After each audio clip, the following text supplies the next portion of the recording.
지난 엊그저께 금요일에 계시록 9장 6절까지 봤거든요. 내용상으로는 지난 금요일에 11절까지 봤었어야 되는데 너무 길어가지고 우리 계시록 9장 7절부터 21절까지 한 절씩 나눠서 제가 7절 황충들의 모양은 전쟁을 위하여 준비한 말들 같고 그 머리에 금 같은 관 비슷한 것을 썼으며 그 얼굴은 사람의 얼굴 같고 또 철 호심경 같은 호심경이 있고 그 날개들의 소리는 병거와 같은 말들이 전쟁터로 달려가는 소리 같으며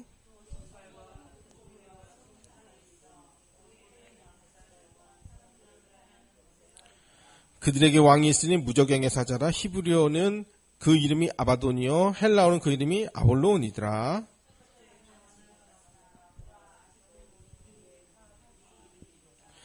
여섯째 천사가 나팔을 불매 내가 들으니 하나님 앞 금제단 네 뿔에서 한 음성이 나서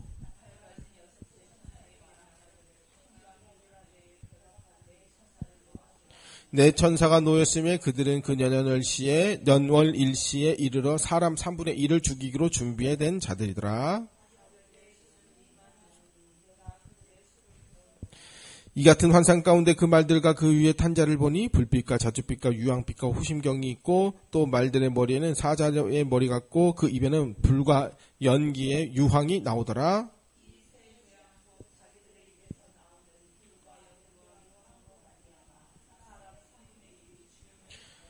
이 말들의 힘은 입과 꼬리에 있으니 꼬리에는 뱀 같고 또 꼬리에는 머리가 있어 이것으로 해하더라.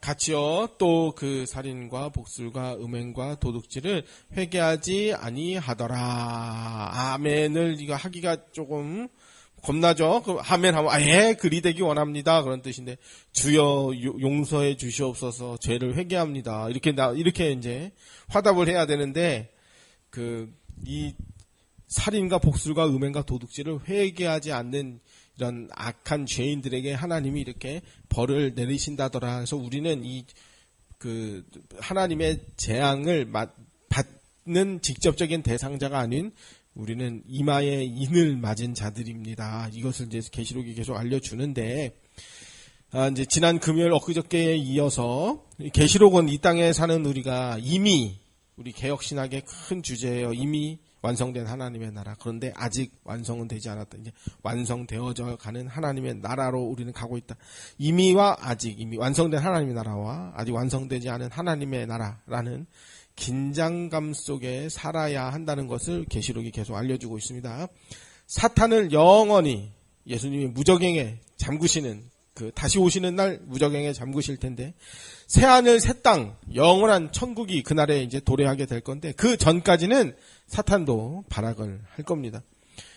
계시록은 요한이 본 환상을 기록한 내용으로 문자적으로 완전히 똑같은 이런 일들이 일어날 거다 이렇게 보지는 말고 이 땅에 이 문자적으로 똑같이 황충인데 얼굴이 사람 같은 메뚜기가 나오는데 말이 뛰는데 꼬리에 진짜 뱀이 달린 꼬리에 있는 말이 뛴다 이렇게 생각하지는 말고 이렇게 하나님의 진노가 마치 이런 모양으로 이런 어떤 느낌으로 이런 식으로 이 땅에 펼쳐지고 있고 또 펼쳐질 것이구나 이렇게 이제 생각을 하면 됩니다.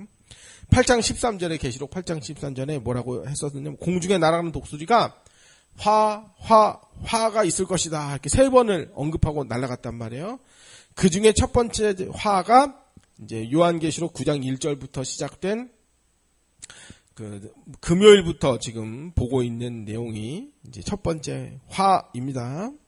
근데 화는 첫 번째 화가 5번째 나팔을 불 때 나타난 무저갱의 열쇠를 받아 떨어진 별이 일으키는 황충 재앙이다라고 봅니다.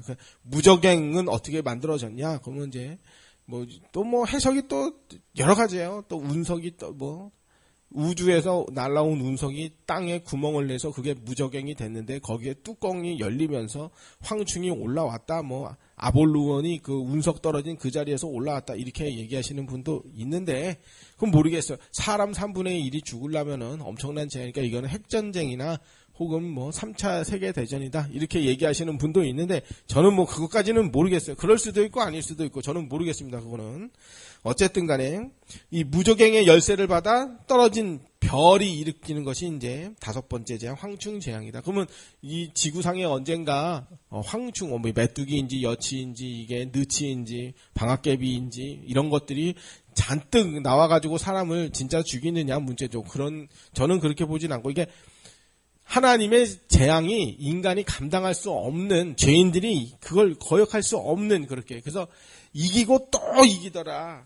승리의 명료관을 가졌더라. 그러니까 인간이 걔들을 그 하나님의 진노를 인간이 그 죄인들이 이겨낼 수가 없다. 이런 표현이라고 저는 보는 거지. 이렇게 무시무시한 재앙으로 하나님이 그 죄인들을 벌하실 것이다. 이런 이제 표현인 거지. 꼭 그 메뚜기가 막 와가지고 그냥 사람을 다 갉아먹을 거다. 이렇게 문자적으로 해석하면 안 된다라는 거예요.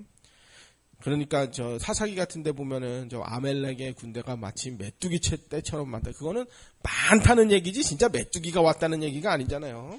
그래서 우리는 계시록을 이렇게 상징적 언어다 그렇게 이제 우리는 보는 거예요. 근데 이렇게 보지 않고 이걸 문자적으로 똑같이 일어난다라고 보는 사람들도 있어요. 근데 그 사람들이 뭐 무조건 틀렸나? 뭐 그건 알 수가 없어요. 모르죠. 뭐 이 예배 시간 끝나고 갑자기 그냥 공중에서 시커매지더니 메뚜기 떼가 막 날라와가지고 우리를 다 갉아먹고 옷도 갉아먹고 벨트도 갉아먹고 마이크도 갉아먹고 이 기타도 갉아먹고 막 그게 될지 그건 모르는 거잖아요. 그러니까 누구 말이 맞는지는 모르겠어요. 자 7절 황충들이 그러니까 이제 무적행의 그 천사가 무적행에서 올라온 사탄이 이제 재앙을 내리는데 하나님의 주권 하에서 재앙을 내리는데 그게 황충인데 황충들의 모양은 전쟁을 위하여 준비한 말 같고 황충이 말 같대요. 말 같은 황충 봤어요? 말 같은 황충은 없어요. 그러니까 이게 상징 언어란 말이에요. 그 머리에 금 같은 관 비슷한 것을 썼습니다. 황충 메뚜기가 금관 쓴 메뚜기 봤어요? 그런 메뚜기는 없어요. 그러니까 이런 상징 언어다 이거예요. 얼굴은 사람의 얼굴 같고 황충이 사람 얼굴 같대요. 그래서 이 페이지로 넘어가면 황충은 전쟁을 위하여 예비한 말들과 같다고 합니다. 말은 그 구약의 이제 그쪽 근동 지역의 전차 탱크랑 똑같은 거잖아요. 요에서 1장 4절에 보면 황충은 하나님의 심판의 도구이며 요에서 2장 4절 5절에 보면 말과 기병이 등장하는데 이는 여호와의 날에 있을 하나님의 심판에 관한 말씀드립니다. 그래서 예비한 말들과 같이 황충이 마치 그러하다. 이 말은 하나님이 그 심판을 의미한다. 상징. 하나님이 심판하시려고 마치 황충강 같은 이방인들의 군대를 보내듯이 이렇게 이겨낼 수 없고 두려움에 덜덜 떨 수밖에 없고 그걸 어떻게 할 수가 없어요. 금 면류관을 썼을 때 걔들이 다 이겨버린다는 거예요. 그래서 이 황충들이 머리에 금 같은 면류관 비슷한 것을 썼다고 합니다. 이는 승리를 상징하는데 불신자들이 이길 수가 없다는 거예요. 그 황충을.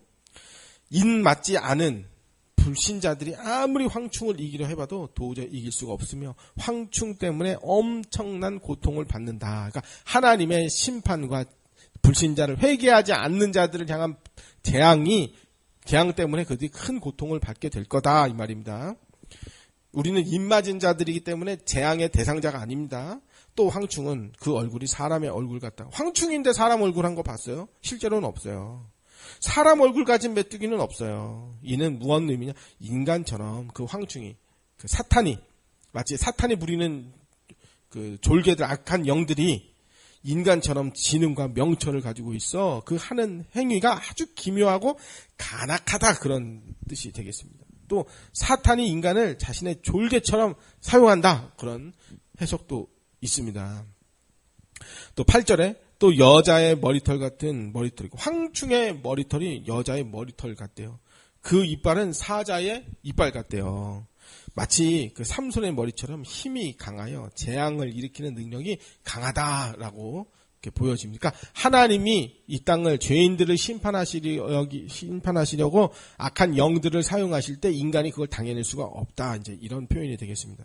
요에서 1장 6절에 다른 한 민족이 내 땅으로 올라왔음이로다. 그들은 강하고 수가 많으며 그 이빨은 사자의 이빨 같고 어금니는 암사자의 어금니 같도다. 황충의 이빨이 그렇게 무시무시하다는 게 여기서 이제 가져온 내용이다 하는 거예요.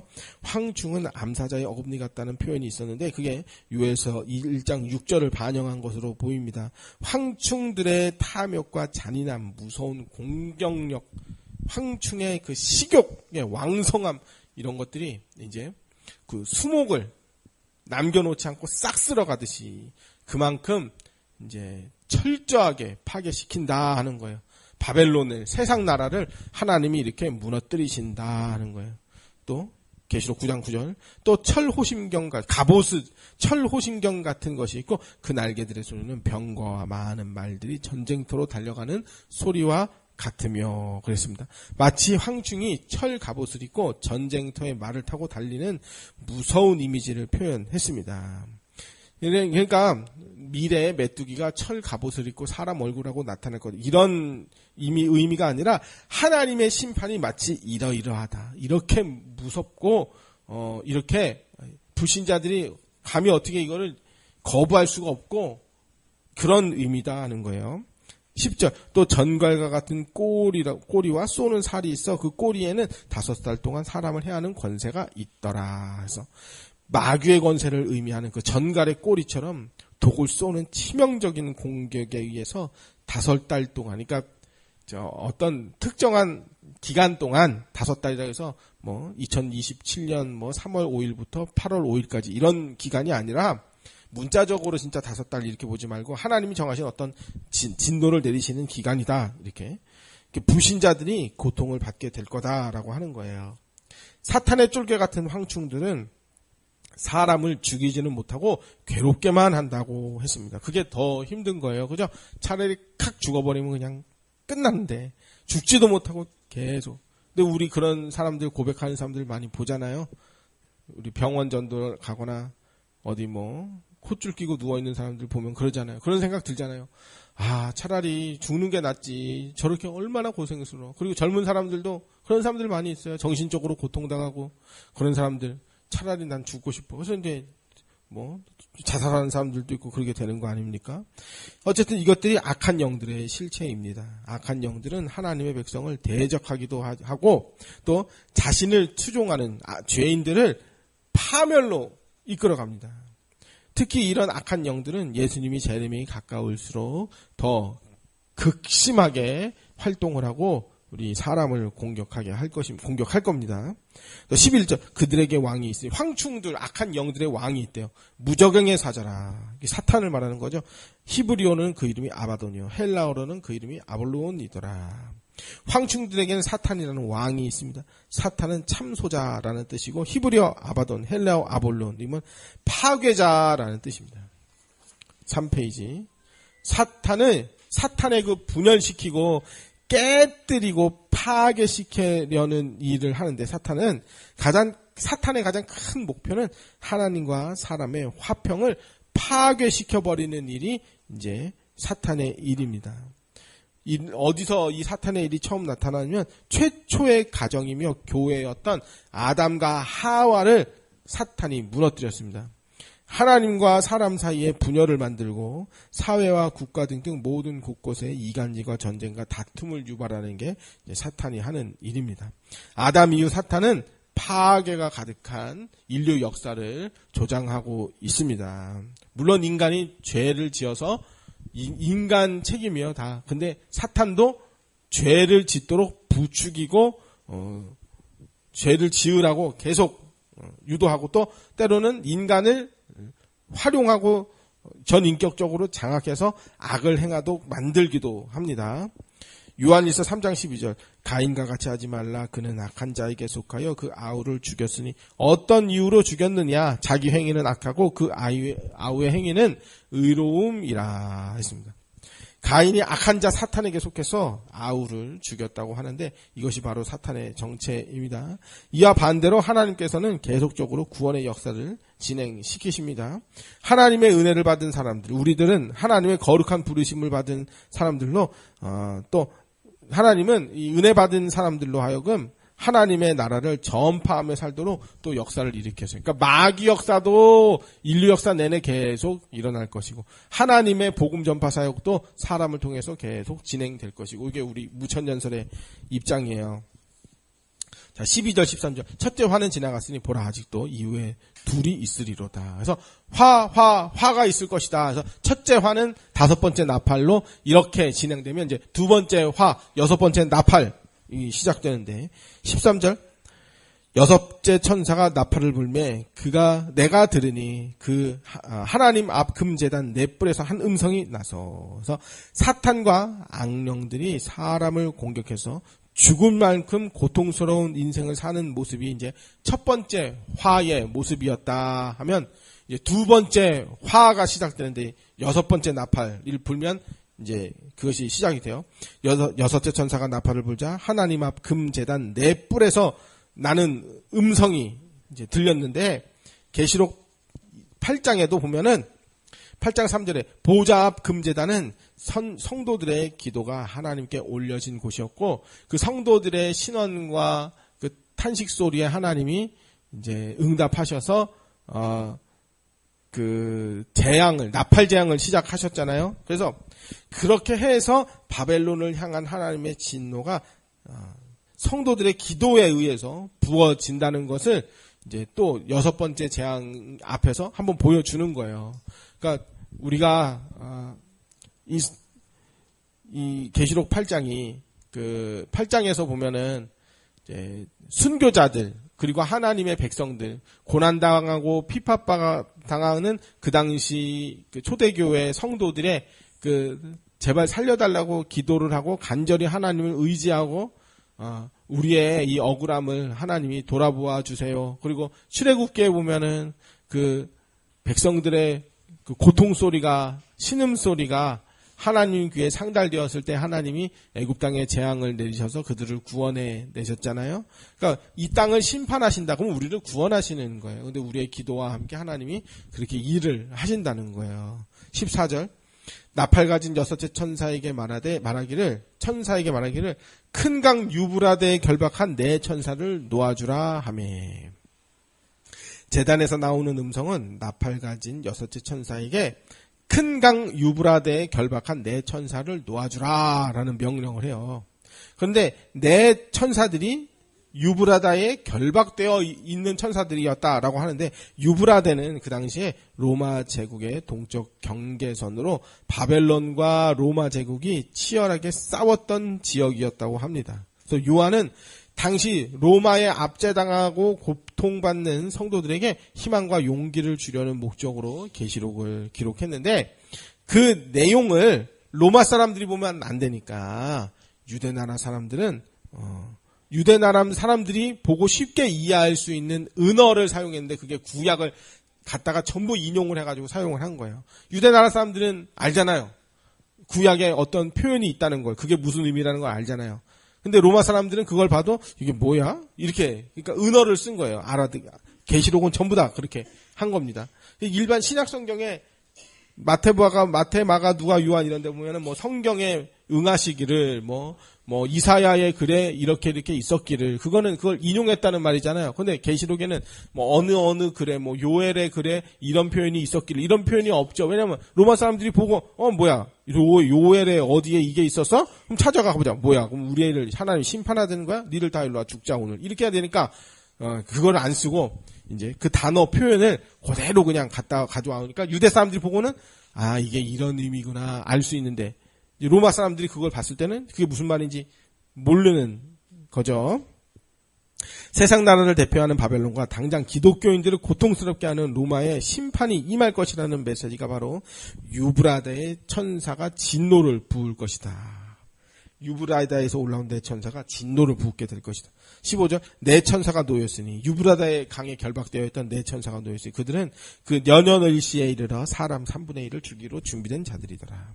연월일시란 어떤 특정한 시기 기간으로 하나님의 기간인데 이걸 통해서 우리는 하나님이 바로 심판의 주체자가 되시며 하나님이 이 심판을 작정하신 일이다라는 것을 우리가 알 수가 있어요. 사탄의 역사와 불신자를 향한 하나님의 진노와 심판이 모두 하나님의 주권적 통치에 의해서 이 지구 역사가 다 진행되고 있다는 것을 우리가 볼 수 있습니다. 이 유브라데에서 결박에서 놓인 네 천사들은 하나님께서 지시하신 시간까지 자유롭게 묶여 있었을 때는 행동할 수가 없었는데 풀려 나가지고는 이제 하나님의 거룩하고 공의로운 뜻과 그 작정된 시간 동안 사람을 죽이기로 예비된 천사들이 이제 활동을 시작하게 되었다는 것입니다. 4페이지. 그래서 나팔 재앙은 지금 우리가 이게 지금 보는 재앙이 이제 6번째 나팔인데, 나팔 재앙은 첫 번째부터 네 번째 나팔까지는 바벨론의 주변 부당, 그러니까 바벨론이 이제 무너뜨리는 그 공격, 하나님이 세상 나라를 바벨론으로 표현해놓고 이 세상 죄인들이 가득한 나라를 무너뜨린다. 이걸 바벨론을 무너뜨린다. 이렇게 표현했거든요. 그 구약 성경부터 보면 바벨론은 하나님을 대항하는 나라로 대명사로 등장하는 게 바벨론이거든요. 하나님이 바벨론을 무너뜨린다. 이건 죄인들이 가득한 이 세상을 이제 심판하신다. 그 뜻이거든요.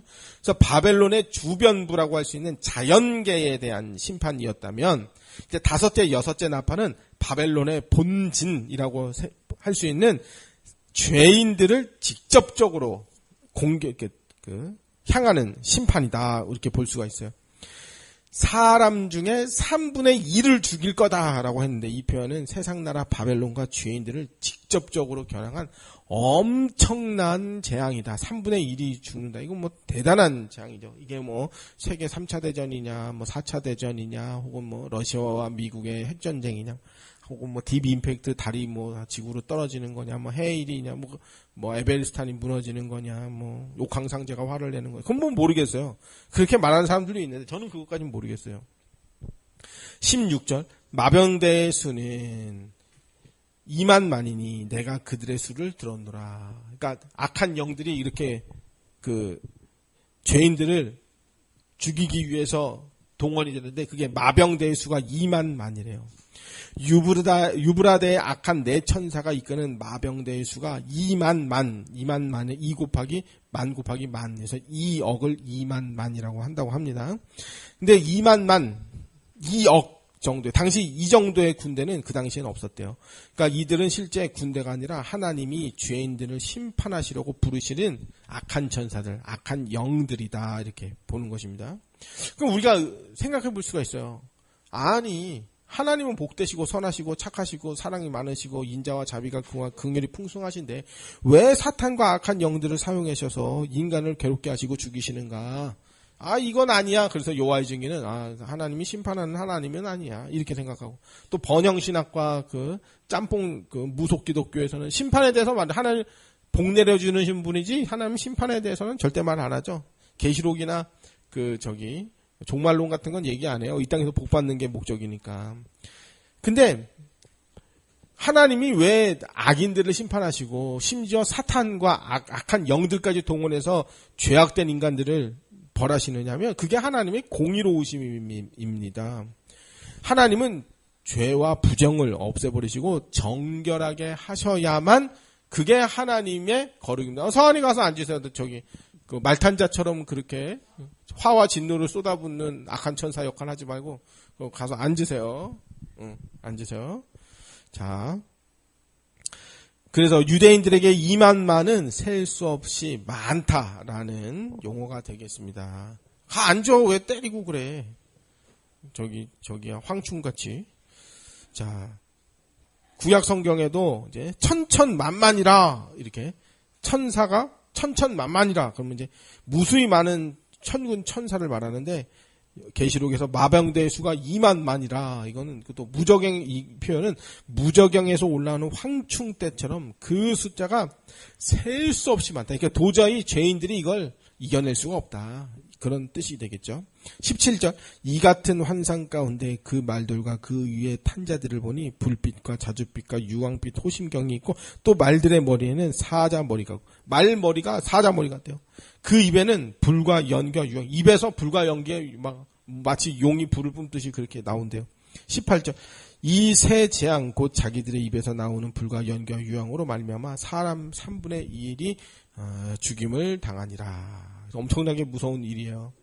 마병대 말탄 자는 사람의 3분의 1을 죽이기로 예비한 자들이라. 근데 18절에 보면 불과 연기와 유황으로 사람을 죽인다고 했어요.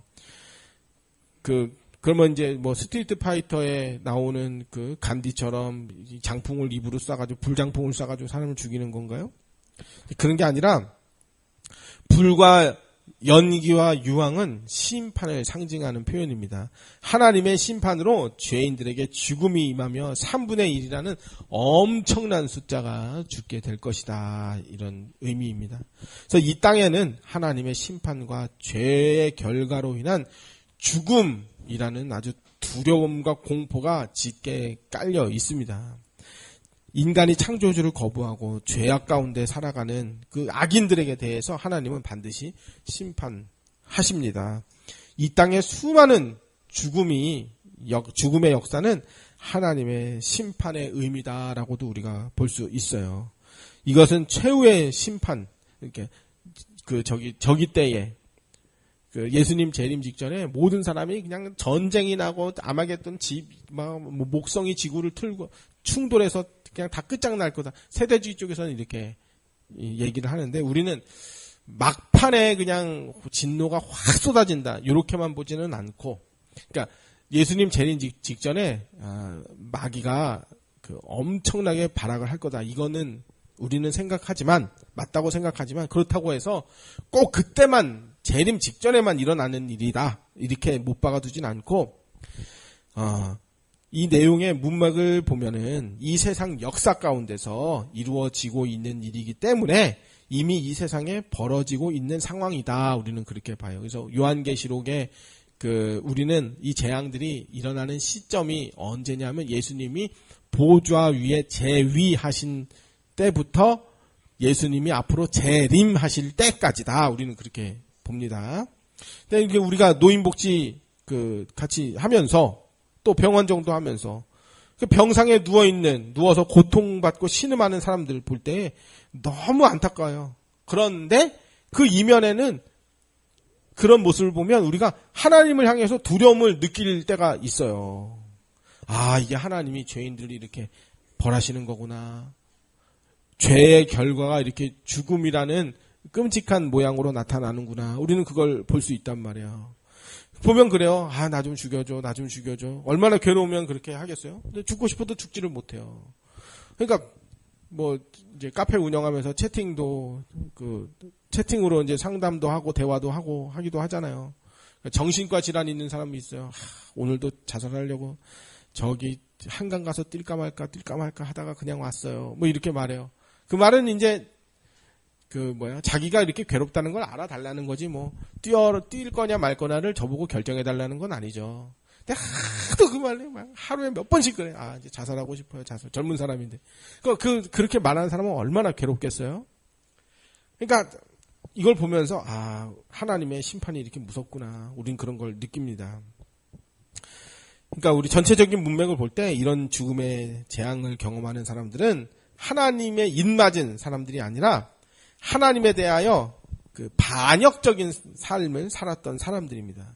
계시록 9장 4절에 보면 하나님의 입맞지 않은 사람들은 맞지 않은 사람들을 심판의 대상자라고 하고 있고, 또 맞은 사람들은 하나님의 성도들이고, 또 계시록 9장 20절 죽지 않은 불신자들은 끝까지 회개하지 않는다고 했는데, 이 완악한 사람들이라는 표현을 봐서는 하나님의 진노의 대상자는 인을 맞지 않은 사람들로 구별되어 있다라는 것을 우리가 알 수 있어요. 그래서 요한계시록 보면서 이게 우리에게 내려지는 재앙이다 이렇게 생각하지 말고 불신자들에게 향하는 하나님의 진노와 심판이다 이렇게 생각하면 돼요. 근데 우리가 이 땅의 불신자들과 함께 어울려 섞여서 살고 있잖아요. 그러니까 그걸 보면서 신자도 그렇게 옆에 있으면서 자연 재앙에 같이 당할 수가 있고, 요새 태양이 뜨겁고 코로나가 돌고 하면 신자들은 그거 피해 안 보나요? 같이 있으면 같이 피해 보긴 하죠.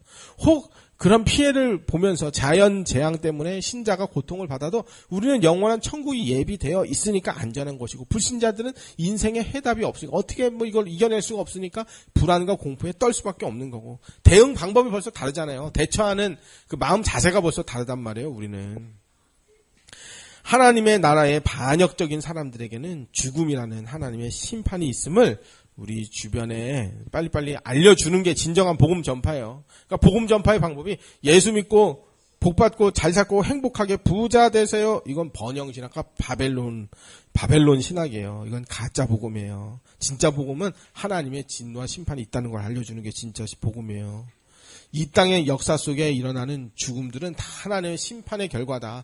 죄의 결과다. 우리는 그렇게 볼 수 있으면 됩니다. 자, 마지막 5페이지 19절. 이 말들의 힘은 입과 꼬리에 있으니 꼬리는 뱀 같고 그 꼬리에 머리가 있어 이것으로 해하더라.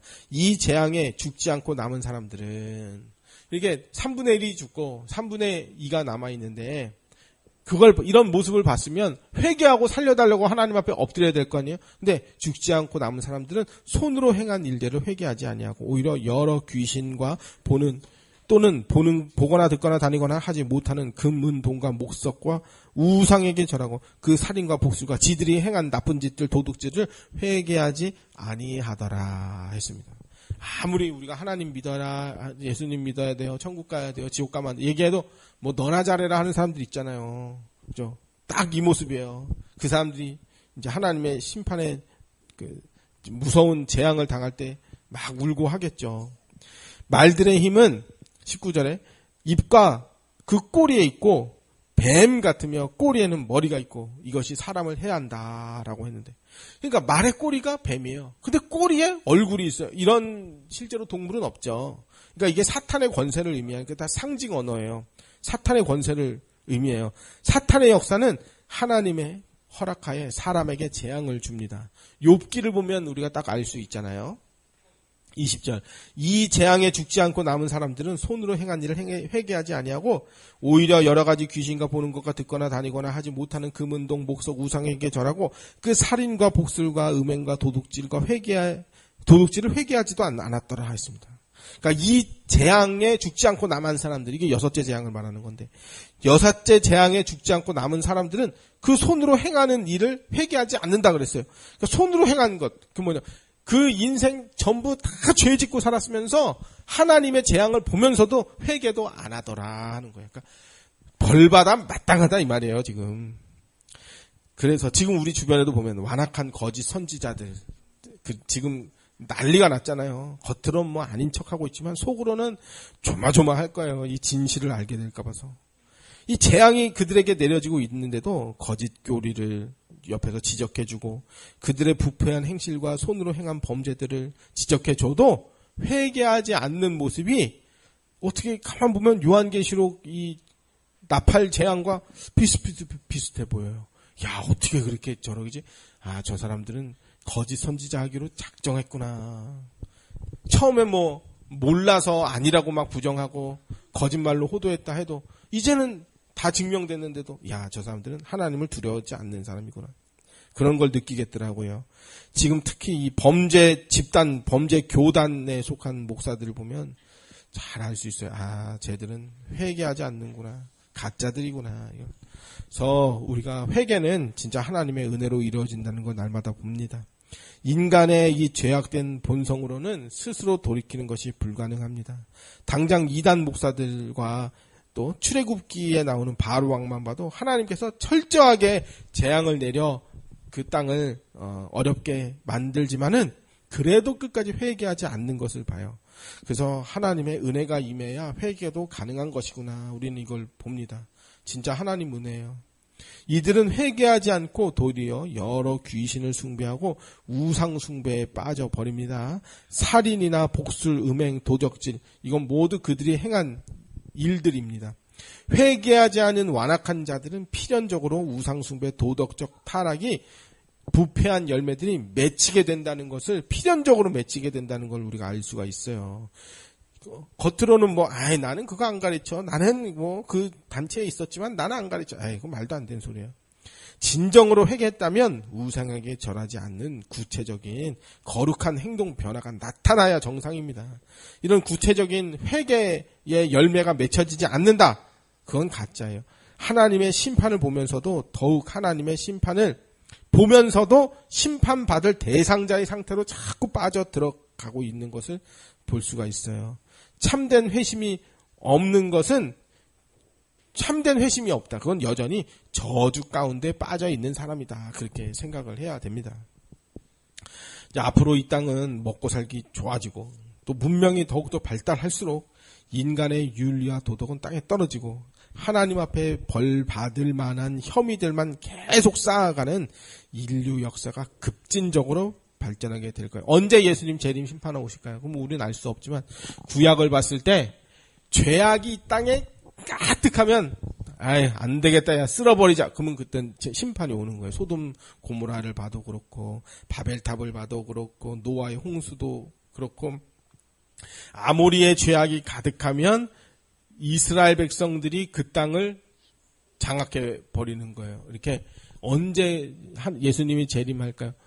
뭐 시기는 모르지만 죄악이 관영했을 때, 아모리의 죄악이 이 땅에 가득했을 때, 근데 지금 그런 모습들로 점점 가고 있죠. 완악한 인간들은 자신들의 배와 죄악과 우상과 사탄을 숭배하는 죄를 이거는 인권이야 뭐 미화하고 비윤리적인 사회를 만들어 갈 겁니다. 지금 뭐 무슨 얘기까지 나오고 그러면 윤리도덕은 복음 아니야. 윤리도덕으로 따지지 마. 이렇게 얘기해. 그건 뭐 말도 안 되는 거예요. 그건 진짜 이건 뭐 초등학교를 안 나왔어도 그건 아는 거예요. 인간이 하나님의 형상으로 지음 받았기 때문에 최소한의 윤리라는 게 있거든요. 그게 인격자거든요. 영을 하나님이 성령을 가진 자, 하나님이 영적 존재로 인간을 지었잖아요.